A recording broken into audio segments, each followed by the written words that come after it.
You're listening to Caregivers Out Loud, powered by Family Caregivers of British Columbia and hosted by Bill Israel. Change is a natural part of life. As we learn new things, we adapt and grow. But when you add an ever-altering disease like dementia, the scary part is the unknown of what's to come. The lack of control when caring for a person living with dementia is challenging at times, but it can be gratifying as well. Since dementia is a progressive disease that changes over time, the care you provide will need to adjust along with it. One way to feel more in control is to be prepared. In today's episode, we learn from the Support and Education Coordinator for the Alzheimer Society of BC, Amelia Gillies. Amelia works with people throughout the progression of the disease, including from pre-diagnosis. Amelia is full of great tips, not only because of her job, but also because she has a direct emotional link to the disease with 3 of her family members living with dementia. I think there's a saying, if you've met one person with dementia, you've met one person with dementia. And same with family caregivers. If you've met one caregiver, you've met one caregiver. Absolutely. Yeah, it's so important to remember that this isn't a universal experience, except at a spiritual level, probably. I really saw that echoed in my own family. Every individual who went through it in my family had a dramatically different experience. And the experience of caregiving for my family was dramatically different each time. And that's what I find day to day in my role at the Alzheimer's Society. And anytime I think I've got a handle on this thing called dementia, it really surprises me. It's also helpful to actually define what we're talking about here. The term dementia, it doesn't actually refer to a specific disease. Rather, it's kind of an overall term for a set of symptoms. And those symptoms are caused by disorders affecting the brain. One of those disorders or diseases is Alzheimer's disease, hence our name. But we actually support folks with all different types of dementia. One of the overarching similarities between all these diseases is that they are progressive, meaning that they get worse over time and that they're not reversible as well. So they get progressively more intense, or however you would describe that. There's lots of different scales. Sometimes people say, oh, my person's at stage 6, or oh, my person's early stage. And generally, there's the early stage where people are starting to be affected in their day-to-day life. Middle stage where they're needing assistance with more and more things in their day-to-day life. And then later stage where we're really talking about kind of end of life and medical care. The experience of being a caregiver across that, it is very different at each of these stages as well. So you might think you got a handle on things in one stage, and then because this disease is constantly changing, the experience of being a caregiver, the experience of responding to that means that you also have to be constantly changing. You have to be constantly on your feet, learning new things and trying new approaches. And dealing with your own emotional responses, to whatever the fear is. I don't understand this. I don't know how to handle it. All of that happens in that dynamic with the care recipient.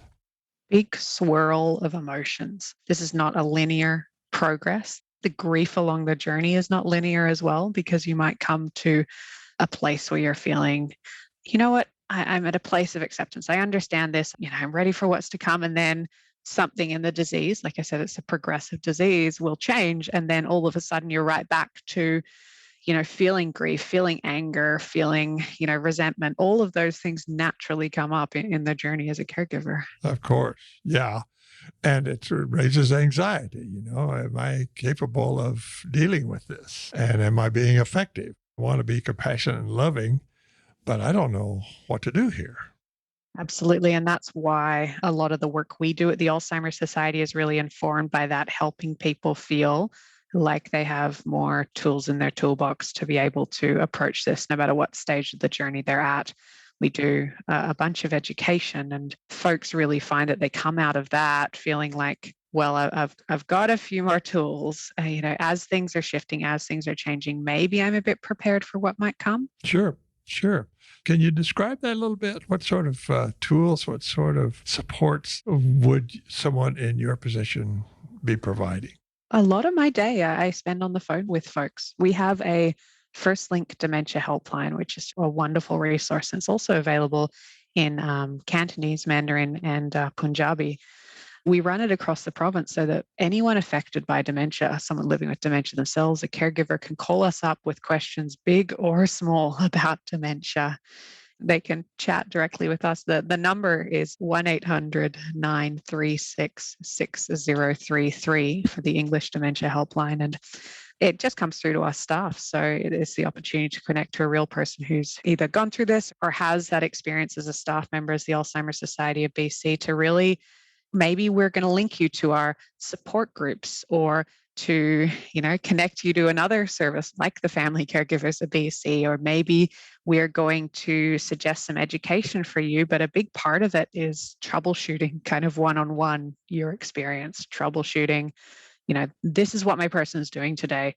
How do I respond? We also, like I said, we connect people to our different programs. And I've mentioned education a few times, but I know Family Caregivers of BC has a great caregiver support network, and we also have caregiver support groups specific to folks affected by dementia. And we have our Minds in Motion program as well in lots of different communities across BC, which is a chance for people to do a bit of movement, a bit of brain exercises, someone living with dementia and a care partner to do together. Like a physical movement, get up and walk around? Yeah, yep. So we run them out of various different rec centers across British Columbia, and 45 minutes to an hour of activity. I've gone and I can get a good workout, but someone living with dementia or someone in their 50s, 60s, 70s, 80s can still get a good workout that's dementia appropriate as well. That's amazing. So there's definitely a somatic link here. My physical body, what's going on with health-wise generally, has an impact. Yes, dementia lives in the brain, right? But what does the brain do but control absolutely everything that we do, including our body, including our movement? Absolutely. Until you're in that situation, you don't realize how desperate you become about finding some support, not just informational, but emotional and even spiritual. I mean, it's a difficult row to be with this person, often 24/7, and maintain your own equilibrium through this. Yeah, I think that's a question that really comes up a lot when I'm speaking to caregivers is, how do I cope with the repetitive behaviors can really be a sticking point, whether that's someone's frequently asking the same question, or maybe they're stuck on a negative thought or emotion. Or, I was speaking to someone the other day, they're stuck. They want to drive when they can't drive anymore. And they're just stuck on that thought. And one of the ways that we really approach that is we can't change their reality. The way that this is a brain disease working in their brain that's not allowing us to change their reality, but we can change ourselves. We can't change them. We can change ourselves. It's not helpful to tell someone you've asked us the same questions 5 times already. That's not helpful. And so a lot of the time we're really going through tips with caregivers. When you're feeling that frustration building, how do you respond in a way that's helpful? How do you react? How do you move forward and find the moment? And I've heard family caregivers speak of a kind of a moral or ethical conflict about, well, maybe I'll just lie to them, give them an answer that is not true in hopes that it will keep them from repeating the question. And I'm thinking, wait a minute, that's probably not the best thing to do. It's a combination of, someone called it fiblets the other day. I really liked that one, or therapeutic fibbing, if you want to think of your doctor giving you a prescription for this, right? I think I've heard that phrase as well. I think before you jump to that, there's a couple of hoops you need to go through first to really make sure that you're addressing what's behind the questions or behind the emotions. So if you're looking at someone who's experiencing, maybe you're noticing they're saying something that doesn't make sense, or they're asking a question a number of times, recognizing the emotion behind the words or the behavior. Are they looking anxious? Are they worried? Are they angry? Are they calm? Then rather than using logic, rather than saying, well, no, you can't drive because we gave up your driver's license. Remember when we went to, that's logic, right? Instead of using that, you're reassuring and responding to that emotion. Oh, I can see you're really worried about that. I'd be too. Driving was really important. Remember when we went on that drive through Winnipeg and the mosquitoes came through the car? So you see, I responded to the emotion there and then I redirected. So you're not necessarily leaning into creating some elaborate lie, or you're validating, because no one wants to hear. You've already asked that question. Do you remember when we went to Winnipeg? That's not a helpful. That's not a helpful way to approach it, right? Wow, what a beautiful insight. I think of it often as the last thing that leaves our self as we age is our imagination. And a lot of times we fail to do what you just said. What's going on in their imagination that I need to respond to here? And it's not logical and it's not scolding. What a beautiful way to think about that. If you're a caregiver and you're in that moment and you're feeling that frustration building, you're feeling like you can't deal with this situation, or this person's really stuck on this thought or this delusion or this emotion, going through those 3 R's: recognize, reassure, redirect, thinking of a really structured approach, which is what I went through there. Then you can be creative, but within a bit of a framework. But then you can also look at what you can do to change the situation. So can you change the environment as part of this redirection? If you can't answer that question again, can you just go to the bathroom or go to another room? Oh, I've just got to pop something in the microwave and then I'll come back and we can have a chat about this. I had a lady who is a jigsaw puzzler, and she always has a puzzle out on her dining table. And when she finds herself that stress level rising, maybe it's a question that's been asked many times of her. She goes, "Oh, just hold on one sec. I've just got to put 2 puzzle pieces in here." Wow. And it could be anything, really. I've got cookies in the oven, or I hear the bathroom water running. I need to go shut, or whatever, just to take that little pause. Wow. What a good clue. It might seem insincere or kind of forced at first, especially if this isn't how you interacted in your relationship before. But this is like a muscle. It gets stronger, it gets easier the more you use it. And in a way, alleviating a bit of that guilt is as kind of a self-care for you. You're starting to lose your cool. You feel your own emotions rising in anger or fear. Give yourself a break. When we talk about self-care, well, you need to care for yourself. It's kind of like, well, how the heck am I meant to do that when my day is full of caring for this person? Again, if you can kind of take a structural approach to this. Okay, I need to have more self-care. How can I change the structures around me to enable me to have that? Can you change your support network? Can you build in more breaks? So maybe that's formal support, like a respite or an adult day program through the health authority. Maybe it's attending a support group. But then there's also informal support, especially earlier in the journey of dementia, like booking in a friend of family to go with you for a walk as the caregiver. A friend who kind of forces you to go out for that walk or go out for coffee. Do you have people who show up to your support groups that are going through that process of, I'm not doing enough, I should be doing more? It's rare that I come across someone who feels like they're doing it right in this journey because it's such a common experience. This is a disease where you have very little control over it too. We don't know exactly when it will progress or how symptoms will develop.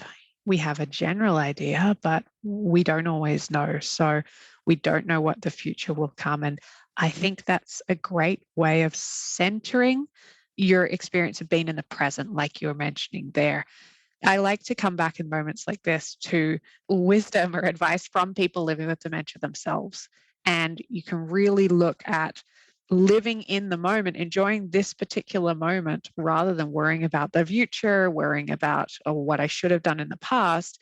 A lot of people, especially in the middle or later stages of dementia, are really living in this particular moment right here, right now. So how can I do the same thing? How can we kind of merge our realities a little bit better by just focusing on the present, the here and the now? And having been through the experience yourself, as you have progressed through it and maybe even transpired through it with a couple of family members, what sense do you bring away from it, having done it at all? I still come back to the ways that dementia can surprise you for just being being different for every single person who goes through this. Try and find similarities between my family members. I try and find those moments. Oh, well, this was exactly the same for this person. I don't think I could tell you a single similarity between 3 family members who went through it. It was so different. And a caregiver said the other day, if you want to dance with dementia, you've got to change your steps. I really like that one because it keeps you on your toes, that's for sure. Absolutely. Yeah. And I know from caregivers that I've spoken with, and even out of my own experience, that there is a reward that comes from having done it at all, that my life was enriched, that even though I didn't do it perfectly, if I could do it again, I'd do things differently. But nevertheless, being a family caregiver brings its own spiritual rewards that you can't get anywhere else. I think it helps a lot of people find how strong they are or how resourceful they are. And this disease typically affects people later in life. So I think we have an idea of who we are as we get older and things stay the same. And if you're all of a sudden a family caregiver and maybe you're going to a support group for the first time in your life, you're attending adult education about this for the first time in your life, you're having to navigate the healthcare system and advocate for your person. You come out of this with, probably many people come out of this very, very exhausted for a long period of time, but you see so many people who come out of this with so many thoughts on the process that there's books written, there's poetry written, there's artwork written. And at the Alzheimer Society of BC, we've just run a webinar on the experience of caregivers who are sharing their artistic endeavors and the way that they have found those through caregiving to help give themselves a sense of self in this, because you are a caregiver, but you're also still yourself. I love the idea of these beautiful expressions through imagination and the creative self. If you want to explore this idea further, listen to episode number 14 called Creativity as a Form of Self-Care, which is linked on our show notes.